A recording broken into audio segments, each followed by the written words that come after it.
বিষয়, ধর্মীয় স্থান ধ্বংস, কার লাভ, কার ক্ষতি? আজকের দিনে আমরা এক ভয়ঙ্কর প্রবণতা দেখতে পাচ্ছি, কিছু লোক ধর্মীয় স্থাপনাকে, বিশেষ করে মসজিদকে, লক্ষ্য বানাচ্ছে। তারা কখনো নিজেরা মসজিদে নামাজ পড়তে আসে না, তবুও মসজিদে ভাঙচুর চালায় বা দখল করে, এমনকি নিজেদের প্রতীক, যেমন ঝান্ডা, লাগায়। প্রশ্ন হচ্ছে, যারা এই জায়গার মর্যাদা বোঝে না, তারা কেন এই ধ্বংসযজ্ঞে নামছে? নীল রঙের ছোট হিরে মসজিদ শুধু স্থাপনা নয়, এটি আল্লাহর ঘর। মসজিদ হলো এমন জায়গা যেখানে মুসলমানরা প্রতিদিন 5 ওয়াক্ত নামাজ পড়ে। এখানে মানুষের মন আল্লাহর দিকে ফিরে যায়, পাপ থেকে দূরে থাকার শক্তি পায়। আল্লাহ তাআলা কোরআনে বলেন,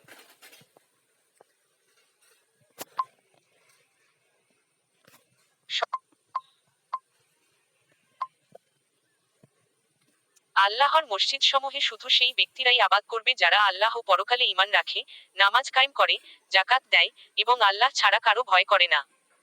সূরা আত-তাওবা 18। যারা কখনো নামাজে আসে না, তাদের কাছে মসজিদের এই পবিত্রতা অজানা।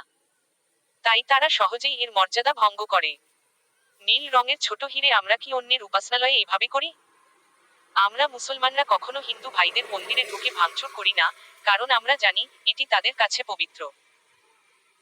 যারা বছরে একবারও মন্দিরে যায় না, তারা যেমন মন্দিরের মর্ম বোঝে না, তেমনি যারা কখনো মসজিদে যায় না, তারাও মসজিদের গুরুত্ব বুঝতে পারে না।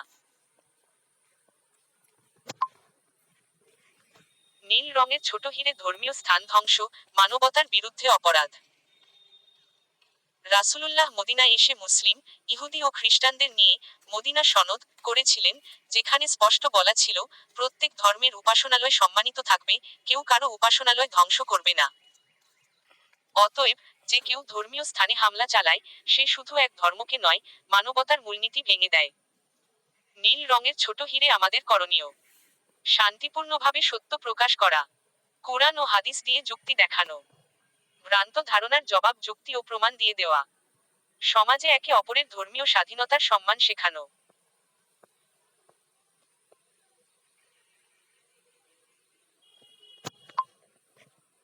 সমাজে একে অপরের ধর্মীয় স্বাধীনতার সম্মান শেখানো।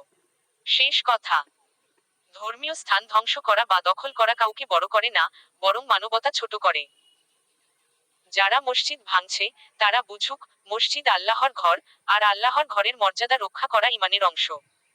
আল্লাহ তাআলা বলেছেন, যে আল্লাহর মসজিদসমূহের মর্যাদা বৃদ্ধি করে, নিশ্চয়ই তা তার অন্তরের তাকওয়ার নিদর্শন। সূরা আল হাজ্জ 32। আমি চাইলে